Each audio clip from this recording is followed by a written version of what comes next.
It only happens a couple of times a year. Toronto Maple Leafs versus the Edmonton Oilers. Rishaug versus Masters. Really, that's the internal competition, Mark. Rishaug and Masters. Rishaug and teammates. Masters. Teammates, yeah, always. Although, sparks flying. As Connor McDavid pointed out, Mark, it's funny, you roll into town and all of a sudden game time is 5 o'clock local. Games are never at 5 o'clock local here until the Toronto Maple Leafs roll into town. You're messing with our time with the kids. You're messing with our dinner schedules. Hey, wait 1 second here. McDavid himself said he likes 5 p.m. versus 8 p.m., right? Yeah.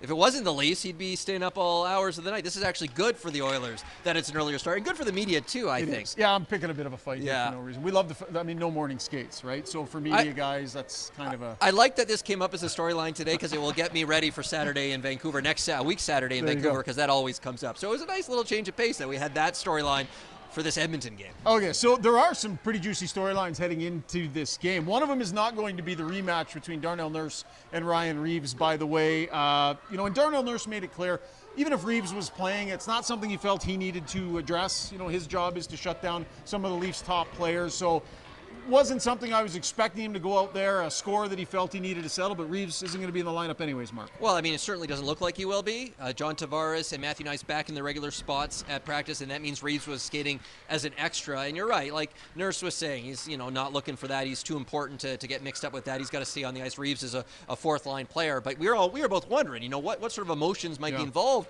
in this game, and you could tell, talking to Nurse, talking to McDavid, they're still not happy. I mean, and understandably so, with what happened in November when the Leafs and Oilers played for the first time this season. But yeah, no, it doesn't look like Reaves is going to play in this game tomorrow night. All right, so for the Maple Leafs, potential injection into their lineup, and they need some energy right now, Mark. The results haven't been good lately, but not just an injection up front, but some tweaks along the back that are kind of interesting and maybe in some ways related to the Oilers. Yes. Well, first of all, Tavares and Knies. Tavares on that second line already. The depth down the middle gets that much better. It had been Pontus Holmberg was the second line center. So you get John Tavares back. That's a huge boost. And then Matthew Knies on that top line, a big body. He had been playing so well with Matthews and Marner. That's the type of line that you want to go up against another line that has McDavid and Draisaitl in this game tomorrow night. So that gives you your top line at top strength. And then the change on defense, you're going to get Jake McCabe and Chris Tanev back together. And those two have been incredible together as a shutdown pair. Maybe, among the best pairs in the NHL this season when it comes to shutting down the opposition. So you get them back together.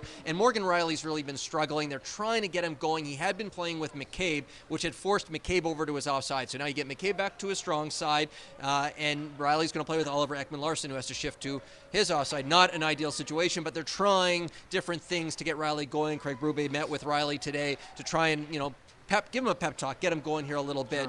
You can't control the matchups on the road, but you're going to see a lot of Tanev and McCabe out there against McDavid and Draisaitl, and we'll see if Rielly can take a step in the right direction here. But yeah, some interesting changes for the Leafs heading into this one. Chris Knoblauch doesn't load up the big guns very often to start games. He always goes to the mid-game, but very seldom. I think it's only half a dozen times or so where he started McDavid and Draisaitl on the same line. We'll see if he does that tomorrow night. That's the way they skated at practice on Friday. Interesting to note on the other wing, though, is Corey Perry. Corey Perry has 17 points this year, scored 9 goals. Like he's been good. And so he gets a look alongside McDavid and Draisaitl, Mark. But really what's been impressive with Perry is the gamesmanship, those intangibles in his game. His timing has been great. He's known when to find moments, when to be a pest, when to back off, when to antagonize.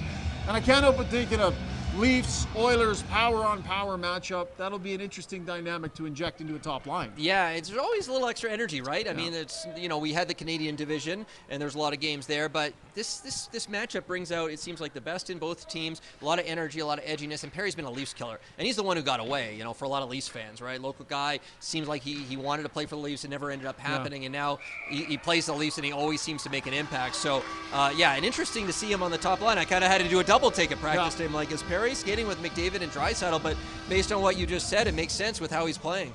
A couple of Spruce Grove minor hockey league teams are just lighting up the scoreboard behind us here. That's 2 goals in about 25 seconds by my count. Let's shift focus a little bit, Mark, to the Four Nations, because lots of captain content happening here right now. So Auston Matthews gets the nod as the U.S. captain. We'll talk about Team Canada in a minute. But you watched Auston Matthews assume the role as captain in Toronto. Now this is a big one too. Captain of Team USA. A different level of teammate, as part of that team. some different responsibility. What have you seen from Austin Matthews, the captain, and how do you think he'll approach this role on Team USA? Yeah, he hadn't been the captain before. Now all of a sudden he's captain in Toronto and he's captain of Team USA. In terms of what I've seen this season, not much has changed. Like, that's what he has said. He's just going about his business, doing what he does and what made them want to give him the C in the first place. Talking to a young guy like Matthew Nyes today, he's saying he does lead on the ice, coaching him up to a degree, like helping a fellow Arizona native kind of develop his game. But yeah, Matthews has gone about his business, and it hasn't been an easy season in Toronto, even though they're right at the top of the Atlantic Division, 1 point back of the Florida Panthers as play opens on Friday. He's had his injury issue. Right, the upper body issue. He had to go to Germany. Like, a lot of things happening. And the team in general, the Leafs, have had a lot of injuries this season. So in order for them to stay the course and find a way to bank some points and stay right at the top of the division, I think speaks to some of what he's brought on the leadership side of things here this season, and it's been impressive. So I'm going to put you on the spot here with this question. You're in the scrums every day. You've been dealing with Matthews since he came into the league. Not that he was bad before, because he's always been cordial and done more than his share with the media. But have you noticed a change in his approach to his media as captain? Sometimes we see that. I think a little bit. I think there's been more patience. There's a lot of repetition. There's a lot of repetition. Annoying questions from reporters that are just picking at him. Part of it is, nudging. Honestly, a lot of the time it's good stuff too, right? Like, it's like, why are you so good? Yeah. Different variations. Complimentary. Do you have that problem with McDavid at all? Like, I mean, like, how do you do that? And like, sometimes it's there's been frustration. We dig in on the stars out here at Edmonton, but we keep them honest. Yeah, well, someone's got to, right? Hold him to account. But listen, it gets repetitive, and he's getting pulled in. Like, there's a lot of requests for him. Yeah. I've noticed, I think, more patience and a desire to answer questions, a bit more fluidly, longer answers, maybe, if you want to call it that. Yeah. I've noticed that. It's subtle. I don't think it's changed too much, but I have noticed, I think, him trying to do that a bit more in his media sessions this season. How would you describe John Klingberg's stint as a Toronto Maple Leaf? Ill-fated. He comes in, signs, relatively big ticket. He was the big defense addition for Brad Treliving in his first summer as Leafs general manager, and it never got off the ground. We didn't realize it at the time, but he's playing through this hip issue that had been plaguing him for a while, and it was bad. It was really bad, and then he only gets 20 odd games in as a Leaf and has the surgery, shut down. I watched him. He was always working his way back, even through the summer, till the last day he was under contract with the Leafs. We tended to see him on the ice working with the staff, getting back up to speed. But it was a missed chance for Klingberg and the team, because he is never healthy with them. Yeah. And so they thought he was going to be the answer on the right side. He got a look even on the top power play unit early in his season with Toronto, but he was never healthy, could never play. Some tough performances, and I got to say, it's great seeing him back on the ice and saying that he's pain-free, because it was really tough watching him in Toronto. For sure, and he was so impactful in his earlier days in Dallas. Leon Draisaitl described him as, at a certain time, maybe one of the best offensive defensemen in the league. So here's my experience with him coming to Edmonton so far. Gets out on the ice and starts practicing with the team, and is skating great. Looks great out there. We talked to him in the media, and he says, I feel as good as I've felt in years, like a long time, with that hip surgery that he had.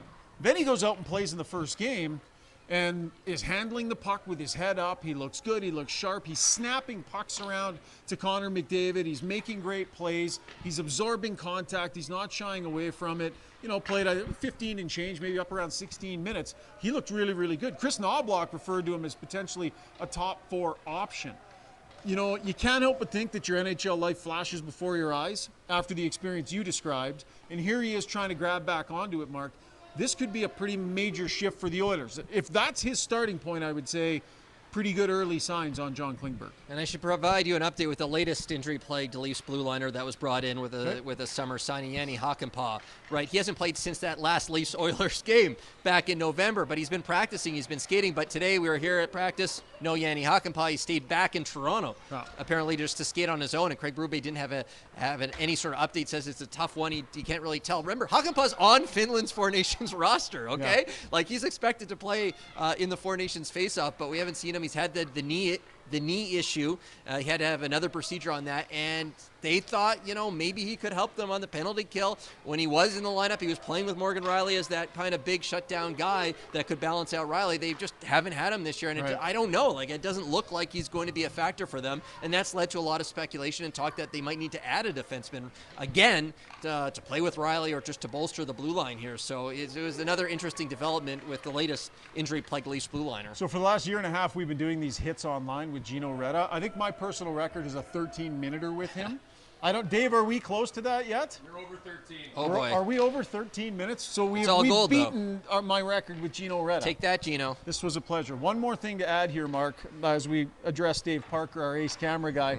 Overheard on the Oiler bench during practice today, Connor Brown, and I confirmed this in the locker room after, Connor Brown says to Adam Henrique, "Hey, Rico, anyone ever tell you look a lot like Mark Masters?" High praise. High praise. And Connor Brown knows he stared at this mug a long time in Toronto during his days with the Leafs, but that's a big compliment. I don't know. He's got the dark beard. If you grow that beard out, I could maybe see it. I don't know. I don't know if I'm going to be going for that beard, but that's huge. Has anyone ever compared you to a player in terms of? Someone once told me that I reminded them of Roger Clemens. So I'll just the Rocket. The Rocket. There you go. Mark and I will be all over the game on Saturday night. Make sure you keep an eye on tsn.ca, our YouTube channel as well for full coverage. Look forward to it, Mark. Real glad you're in town.